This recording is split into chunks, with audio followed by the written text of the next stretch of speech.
Hello everyone. आज आपण आपला सेकंड चॅप्टर मधला लास्ट व्हिडिओ बघतोय. ठीक आहे. सो आपण आतापर्यंत सगळे स्विंग कंट्रोल्स वर बघत आलोय. ओके. आता आपले जे काय राहिलेले स्विंग कंट्रोल्स आहेत ते आपण बघायचे आहेत. ठीक आहे. जसं जे बटन वगैरे होतं, जे अपडेट बघितलंय. आता हे करताना असताना आपण सगळे विथ रिस्पेक्ट टू फ्रेम बघितली. ठीक आहे. आता जे आपण राहिलेले बघणार आहोत ट्री सुद्धा, ते सुद्धा आपण विथ रिस्पेक्ट टू फ्रेमच चेक करणार आहे. ओके. त्यातला पहिला कंट्रोल जो आहे तो जे ट्री. आता प्रत्येकानं आपापली हायरार्ची बघितली असेल. ओके. जेव्हा डेटा स्ट्रक्चर स्टडी करत असताना तुम्ही ट्री हा डेटा स्ट्रक्चर ऑलरेडी बघितलाय. जसं आपली समजा ही आपली बायनरी ट्री आहे.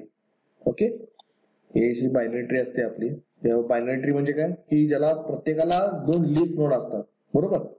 अशी आपलं ट्रीचं स्ट्रक्चर असतं. तर सेम स्ट्रक्चर आपल्या जे ट्री मध्ये अवेलेबल आहे. ओके. याच्यामध्ये आपल्याला महत्वाचं काय की जे आपण जे डेटा स्ट्रक्चर आहे ट्री, त्यामध्ये आपल्याला ह्या ब्लॉकला किंवा आपण त्याला नोड म्हणतो, याला आपण रूट नोड म्हणतो. Root node. ओके. आणि यांना आपण इंटरमिडिएट म्हणतो. इंटरमिडिएट. आणि याला आपण लीफ नोड म्हणतो. ठीक आहे. याला आपण लीफ नोड म्हणतो. सगळे बॉटमला जे आहेत ते. आता याच्या ऍक्च्युअली डेफिनेशन काय आहे. रूट नोड म्हणजे तुमचा ट्री जिथून स्टार्ट होतो, तुमची हायरार्ची जिथून स्टार्ट होते त्याला आपण रूट म्हणतो. त्यानंतर त्याला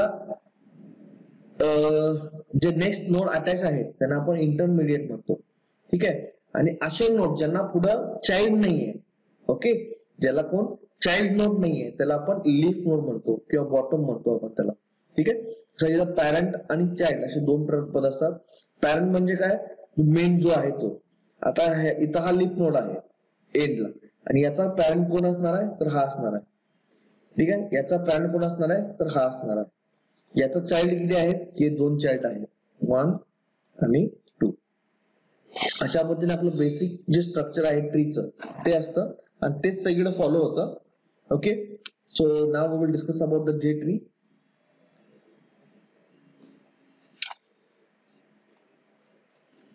तर त्यामध्ये आता बघा, J tree is used to display tree structure data और हायरार्चिकल डेटा. आपण ह्याला म्हणतो ट्री स्ट्रक्चर. या पद्धतीने डेटा डिस्प्ले करायला आपण वापरतो. ठीक आहे. तर इथं फक्त डिस्प्ले होताना या स्टाईलनं होईल. हे दिस इज युअर नोड और रूट नोड. ओके. रूट नोडच्या अंडर तुमचे परत चाइल्ड असणार आहे. Child 1, child 2, child 3. ओके. 1, 2, 3. समजा या पर चाइल्डला पर सब चाइल्ड आहेत तर 1, 2, 3 अशा पद्धतीने आपण इथं डिस्प्ले होतं. ठीक आहे.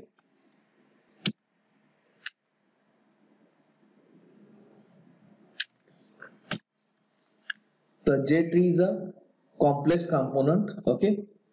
It has a root node at the topmost which is a parent for all the nodes in a tree. जसं आपण मला मगाशी इथं रूट नोड बद्दल बोललो होतो. That is it's a topmost element. That is topmost node. आता इथं या केसमध्ये हा रूट आहे. ओके. आपण जे रिप्रेझेंट करत होतो या पद्धतीने असणार आहे आणि आपण डेटा स्ट्रक्चर मध्ये आपण या पद्धतीने बघितलं होतं. ठीक आहे. लॉजिक दोघांचं सेमच असणार आहे, तर प्रेझेंटेशन वेगळं आहे. आता it has some constructors. Okay. The first one is J tree, that is default constructor creates a J tree with sample model. इथं बघा J tree object value, this is the one of the parameter here, creates a J tree with elements of a specified array as a child of the new root node. म्हणजे आपण इथं अरे pass करतोय आणि तो त्याचा पुढे as a child म्हणून वर्किंग होईल. त्यानंतर J tree root creates a J tree with a specified node as a node which display as a root node. Root node म्हणून सेट करायला तर आपण चालू करायचं असेल तर आपण हा कन्स्ट्रक्टर यूज करतो. अशा पद्धतीने आपलं ट्री स्ट्रक्चरचं वर्किंग जे आहे ते चालतं, त्याला आपलं हे कन्स्ट्रक्टर आहे. ओके. त्यानंतर बघा, ज्यावेळी आपण ट्री मध्ये कन्सिडर करत असतो, आता मगाशी आपण जे बघितलं, ठीक आहे, त्यामध्ये आपण काय केलं होतं की एक डेटा स्ट्रक्चर काढलं होतं. ओके. तर ते करत असताना J tree has a root node which is the topmost element or parent for all the nodes. Root node हा सगळ्यांचा parent असेल. A node can have many children. Okay. आता मगाशी आपण जे बघितलं होतं तो बायनरी ट्री होता, त्यामुळे कंपल्सरी 2 चाइल्ड तिथं होते. It can have multiple children node also. Okay. these children's node themselves can have further children node. असं मग एक ट्री स्ट्रक्चर दाखवलं होतं की हा रूट नोड आहे, हा त्याचा चाइल्ड आहे, याला पण पुन्हा चाइल्ड असू शकतो. ओके, याला पण पुन्हा चाइल्ड असू शकतो. ज्याला चाइल्ड नाही त्याला आपण लीफ म्हणतो. ओके, जिथून स्टार्ट होतो त्याला आपण रूट नोड म्हणतो. The node is represented in Swing as a tree node, which is the interface. Okay, the interface mutable tree node. Okay, that is one more important thing here in the case of J-tree. आपण जे node तयार करत असतो ते आपण हा interface use करतो. The interface mutable tree node extends this interface with represents a mutable node. Okay, हा आपण यूज करतो. Swing API provides implementation of this interface in the form of default mutable tree node. याचा आपल्याला object तयार करायचे आहे. हा आपला क्लास त्यांनी प्रोव्हाइड केलाय डिफॉल्ट म्युटेबल ट्री नोड. आपण ऑब्जेक्ट तयार करण्यासाठी हे नोड तयार करण्यासाठी आपण वापरतो default mutable tree node class. We will use using this default mutable class to represent our node. This class is provided in the Swing API and we can use it to represent our nodes. Okay, so now we will see here. This is the example. जसं आता आपण discuss केलं की default mutable tree node कशासाठी आपण वापरतो, node तयार करायसाठी. आता मगाशी आपण एक डेटा स्ट्रक्चर दाखवलं स्विंग मधलं, तर ही आपली ट्री आहे. हे जे नोड्स आहेत, भले मग हा रूट नोड असेल, हे नोड असतील किंवा हे नोड, हे तयार करायला आपल्याला default mutable tree node use करतो. ओके, सुरुवात आणि त्यानंतर इथं तुम्हाला कंपल्सरी तो इम्पोर्ट करावा लागेल. ठीक आहे, त्यानंतर बघा default mutable tree node use करून आपण काय केलं, नोड तयार करून घेतले. त्या नोडचं ऑब्जेक्टचं नाव आहे स्टाईल, कलर, फॉन्ट. ओके, तयार करून घेतलं सुरुवातीला आणि त्याला आपण पॅरामीटर पास करताना सध्या स्ट्रिंग पास केले, त्याचा आपण तो टेक्स्ट म्हणून सेट होईल स्टाईल, कलर अँड फॉन्ट. आता हा स्टाईल हा एक झाला, कलर एक झाला आणि फॉन्ट एक झाला. 3 नोड पहिला आपण ट्री मध्ये घेतले. ठीक आहे, त्यानंतर बघा स्टाईल डॉट ऍड कलर आणि style dot add font. Okay, so स्टाईलच्या अंडर पहिला काय आला, कलर, दुसरा काय आला, फॉन्ट. ठीक आहे, तुम्हाला मी डेटा स्ट्रक्चर सांगतो त्या पद्धतीने तुम्ही इथं पण विचार करू शकता. सो त्या इन द सेम वे स्टाईलच्या अंडर आला root node, sorry colour node and font node. Okay, default mutable red, blue, black, green असे 4 कलरचे ऑब्जेक्ट तयार केले आणि याचा आपण परत नोड बनवला.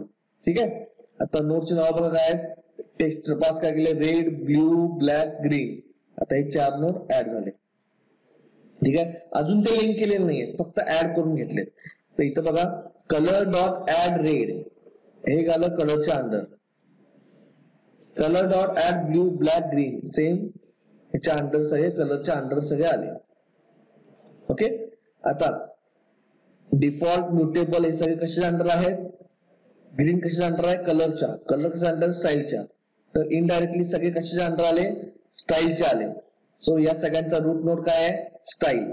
आता बघा इथं JT equal to new JTree आणि इथं काय लिंक केला, style. So style is a root node here. Okay, so F dot add JT म्हणजे फ्रेम मध्ये आपण ऍड करून घेतला, ते साईज सेट केली, विजिबिलिटी ट्रू केली. In this way this program works. Okay, so लक्षात घ्या, पहिला तुम्ही ज्या ट्रीचा प्रोग्राम करताय, पहिला पेपरवर्क करायचा, कोण कोणाच्या अंडर आहे, कोण चाइल्ड आहे, कोण पॅरेंट आहे, कोण रूट आहे, कोण लीफ आहे, या सगळ्या गोष्टी पेपरवर डिझाईन करायच्या. त्यानंतर त्याचे ऑब्जेक्ट तयार करून त्या पद्धतीने लिंक करत जायचं. ओके, ज्या आपण सिक्वेन्सना इथं लिंक करणार आहे त्याच पद्धतीने पुढे कॅरी फॉरवर्ड होतं. जर डेटा थोडा मिस झाला तर प्रॉब्लेम होऊ शकतो, कारण या केसमध्ये आपण रेडला रूट करू शकत नाही. जर केला तर करू शकतो, नाही असं नाही, त्याचा परत सिक्वेन्स सगळा बदलतो. ठीक आहे, तर त्यामुळे तुम्ही जर केअरफुली त्याचा नोड सिलेक्शन करायला पाहिजे. नेक्स्ट कंट्रोल आहे टॅब्ड पेन. सो बऱ्याच वेळेला आपण बघतो की वेगवेगळे टॅब्स इथं अवेलेबल असतात. जसे की फॉर एक्झाम्पल आता तुम्ही ज्यावेळी एक्झामचं फॉर्म भरत असतात त्यावेळी तुम्हाला सब्जेक्ट साठी वेगवेगळे टॅब्स आहेत. ओके, असे टॅब्स असतात, tab 1, tab 2, tab 3. Okay, T1, 2, 3 असे असतात. इथं क्लिक केलं तर या टॅब मध्ये जो कंट्रोल्स आहे सगळे दिसतात. या टॅब मध्ये कंट्रोल जे असतात तिथं क्लिक केल्यावर दिसतात, आणि थर्ड टॅबला कंट्रोल क्लिक केल्यावर इथं दिसतात. प्रत्येक टॅबचा त्याचा एक स्पेसिफिक एरिया असतो. Okay, J tab defined class use to switch between the group of components. आता इथं ग्रुप ऑफ कॉम्पोनंट्स म्हटलंय, म्हणजे प्रत्येक टॅबवर तुम्ही मल्टिपल कॉम्पोनंट्स तुम्ही ठेवू शकताय. ठीक आहे, म्हणजे टॅब 1 जे कॉम्पोनंट्स आहेत ते टॅब 2 ला क्लिक केल्यावर दिसणार नाही, टॅब 3 ला क्लिक केल्यावर 2 दिसणार नाही. अशा पद्धतीने त्याचा एक स्वतःला एक स्कोप असेल. ठीक आहे, म्हणजे जर तुम्हाला लिमिटेड स्पेस मध्ये मल्टिपल कंट्रोल्स ठेवायचे असतील, कॉम्पोनंट्स ठेवायचे असतील, तुम्ही टॅब पेन यूज करू शकता. याला सुद्धा भरपूर कन्स्ट्रक्टर अवेलेबल फर्स्ट आहे, J tab pane with empty, create empty tab pane with default tab placement of J tab pane top. Okay, त्यानंतर सेकंड आहे integer tab placement, creates a empty tab pane with a specified tab placement. इथं तुम्ही specify करू शकता. J tab pane int tab placement in tab layout policy creates an empty tab pen with specified tab placement and tab layout policy. तुम्ही layout वर set करू शकता. आता बघा इथं तुम्हाला जसं तुम्हाला मी डायग्राम ड्रॉ करून दाखवलं तसं इथं आहे. 3 टॅब आहेत. फर्स्ट टॅबचं नाव आहे मेन, सेकंडचं नाव आहे विजिट, थर्डचं आहे हेल्प. समजा इथं मेन वर तुम्ही एखादं बटन ठेवलं तर जेव्हा तुम्ही विजिटला क्लिक करणार तेव्हा तो बटन तर दिसणार नाही, कारण त्या ज्यावेळी तुम्ही जो टॅब सिलेक्ट करताय त्या टॅबचा तुम्हाला इथं एरिया दाखवला जातो. ठीक आहे, आता आपण इथे एक्झाम्पल एक बघायचं आहे. पहिला फ्रेम तयार करून घेतली. आता जे text area, new text area घेतला, त्यानंतर पॅनल एक तयार केला. ठीक आहे, P1 dot add TA. Okay, आता TA काय आहे, टेक्स्ट एरिया. ओके, सो असे आपण 3 पॅनल तयार करून घेतले आणि एक स्वतः जे टॅब पेन घेतला, सेट बाउंड केला. आता इथं बघा टीपी काय आहे तर टॅब पेन आहे. TP dot add main P1, main नाव दिलं P1 साठी, म्हणजे P1 पॅनल जो आहे त्याला आपण नाव काय दिलं तर मेन नाव दिलं, तर आपला हा P1 असेल, हा आपला P2 असेल आणि हा आपला P3 असेल. ओके, असे आपले 3 पॅनल आहेत. अशा पद्धतीने आपण ते करतोय आणि सगळं झाल्यानंतर आपण काय करतो, फ्रेमला तो टॅब ऍड करतो. त्यानंतर आपण ते सेट साईज केले, लेआउट सेट करून घेतला आणि विजिबिलिटी ट्रू केली. अशा पद्धतीने तुम्हाला कमी स्पेस मध्ये मल्टिपल कंट्रोल्स तुम्ही ठेवू शकताय. तुम्हाला जो कंट्रोल पाहिजे आहे त्या टॅब मध्ये जाऊन तो तुम्ही सिलेक्ट करू शकताय. ठीक आहे,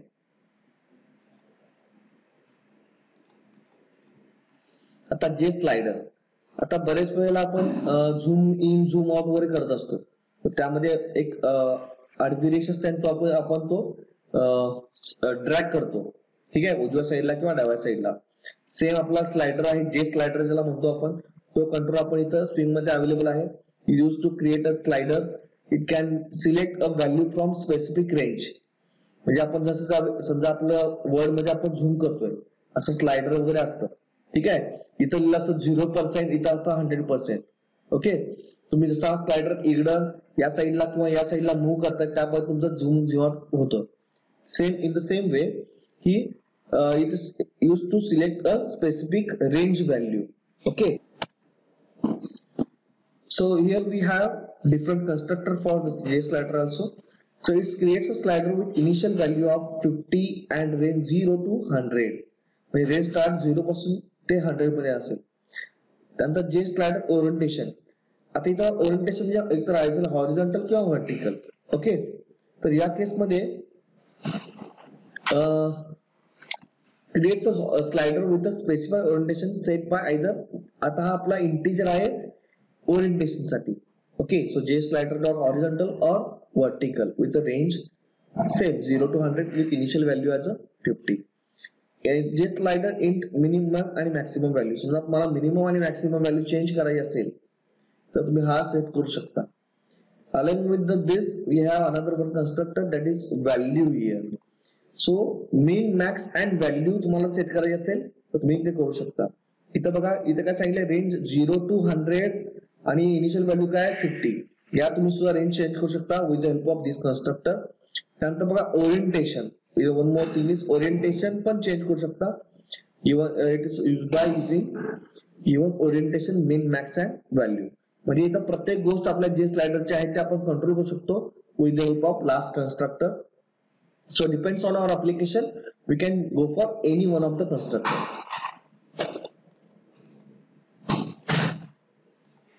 So here's one of some of the methods here. So public void set minor tick spacing used to set the minor tick spacing to the slider. Spacing किती ठेवायसाठी आहे. Measure trick ठेवू शकता. Set pen tick boolean value to determine whether tick marks are painted. Tick mark आपण जे set करतो इथं त्यासाठी आपण यूज करतो. Paint labels to determine whether labels are painted. Set paint tracks is used to determine whether track is painted. आता एक sample example आहे हे. ओके, तर मग तुम्हाला सांगितलं होतं हा जो स्लायडर आहे तो आपण इकडं या साईडला किंवा या साईडला आपण मूव्ह करू शकतो. आपण शक्यतो झूम करताना झूम इन झूम आउट साठी यूज करतो याला. ओके, जे स्लायडर जे आता इथं बघा त्याचा ओरिएंटेशन सेट केलाय. इनिशियल व्हॅल्यू मीन मॅक्स इनिशियल व्हॅल्यू असं सेट केलंय. त्यानंतर बघा पॅनल एक घेतलाय, त्या पॅनल मध्ये आपण स्लायडर ऍड करायला लागलोय. ठीक आहे, त्या पॅनल मध्ये आपण स्लायडर ऍड करतोय. Okay, panel dot add slider. ठीक आहे, ऍड पॅनल. अशा पद्धतीने आपण एक सोपा प्रोग्राम आहे हा, आपण तो वर्कआउट करू शकतो. जेव्हा एक्झिक्यूट होईल तेव्हा तुम्ही हा स्लायडर डाव्या किंवा उजव्या बाजूला स्लाइड करू शकता. ओके, जे स्क्रोल पेन जसं आपण आपल्या याच्यामध्ये बघितलं होतं, स्क्रोल पेन आपल्या AWT मध्ये सेम आपल्याला इथे यूज करायचं आहे. स्क्रोल पेन म्हणजे आपल्याला स्क्रोल बार ऍड करायचे असतील आपल्या ऍपलेट मध्ये, जे ऍपलेट मध्ये स्विंग मध्ये किंवा फ्रेम मध्ये विंडो मध्ये, त्या केस मध्ये आपण जे स्क्रोल पेन यूज करतो to make a scrollable view of the component. When the screen size is limited, we use the scroll pen to display large components or components of changely dynamics. Okay, आता बरेचसे असे controls आहेत जे dynamically changing असतात. For example समजा आपण tree घेतली, ट्रीवर click केलं की आपण खाली स्क्रोल होतं, पुन्हा चाइल्ड सिलेक्ट केला पुन्हा स्क्रोल होतं. हे कसं आपण फिक्स सांगू शकत नाही की बाबा एवढ्याला चाइल्ड 10 आहेत किंवा 15 आहेत, तर सब चाइल्ड किती आहेत. त्या केसमध्ये तुमची स्क्रीन साईज तुम्हाला लिमिटेशन्स येतात. त्या केसमध्ये आपण स्क्रोल पेनला प्रिफर करू शकतो. जो काय आपल्याला डेटा आहे कंट्रोल्स आहेत आपण सगळे स्क्रोल पेनला टाकून सोडून देऊ शकतो. तो स्क्रोल पेन ऑटोमॅटिकली मॅनेज करतो किती चेंज करायचं आहे, किती पोर्शन डिस्प्ले करायचं आहे. ओके, त्याच्यामध्ये पुन्हा 4 कन्स्ट्रक्टर्स आहेत. ब्लँक कन्स्ट्रक्टर आहे, कॉम्पोनंट आहे, पास करू शकतो integer value, component and int value. आता या इंट व्हॅल्यू ज्या आहेत त्या आपल्या ओरिएंटेशनसाठी आहेत, आपल्याला 1 2 3 वर पास करायचं नाही. इथं बघा काही मेथड्स दिलेले आहेत. Okay, column header view, it sets the column header for the scroll pen.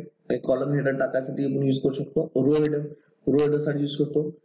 Corner आणि get corner and get corner discuss केलं होतं. त्यामध्ये बघा हे सगळे आहेत आपले इंटिजर आहेत. Upper corner left, upper right corner, lower left corner, lower right corner, lower leading corner.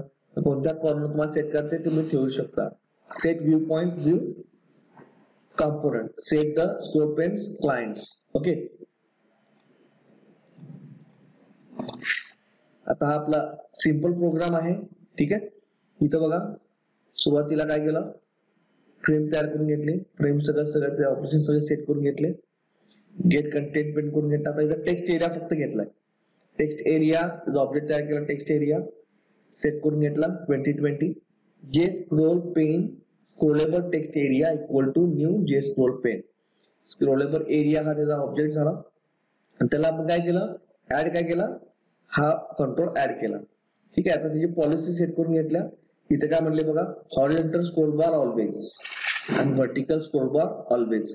याच्यामध्ये ज्या हॉरिझॉन्टल आपल्या स्क्रोल बारच्या प्रॉपर्टीज होत्या AWT मध्ये त्याच पण इथे सेट करून घेतले, always vertical and always horizontal. या पद्धतीने आपण इथं आपण जरी काही नसेल तरी सुद्धा हे दिसणार, हा पार्ट दिसणार, हा पार्ट दिसणार कारण आपण ऑलवेज सेट केलंय. ऑन डिमांड म्हटला तर हा जाईल ज्यावेळी त्याला रिक्वायरमेंट असेल त्यावेळी तो इथं पिक्चर मध्ये येऊ शकतो. अशा पद्धतीने आपण जोड स्कोर आपण युज करू शकतो. आता इथं कसं आहे की समजा ट्री वापरलं असतं जे टेक्स्ट एरियाच्या ऐवजी, कारण ट्रीची मुवमेंट किती होणार माहित नाही आपल्याला, त्या केसमध्ये आपल्याला हे युज होतं. किंवा हा टेक्स्ट एरिया जर घेतला, आपण टेक्स्ट जर हॉरिझॉन्टली वाढत गेला तर आपला हा डॉट स्कोर पेन आहे तो ऑटोमॅटिकली त्याचा बार ऍडजस्ट करून देईल. ठीक आहे. अशा पद्धतीने आपला सेकंड चॅप्टर पण इथे एंड झालेला आहे. ओके, नेक्स्ट लेक्चरला आपण नेक्स्ट चॅप्टर सुरू करतो. ठीक आहे. एक थर्ड चॅप्टर चालू करायच्या आधी आय विल रिक्वेस्ट यू और I will suggest you to go through all this control once again, okay, so that you can get this event handling chapter, that is the next chapter, very easily. Okay, so thank you.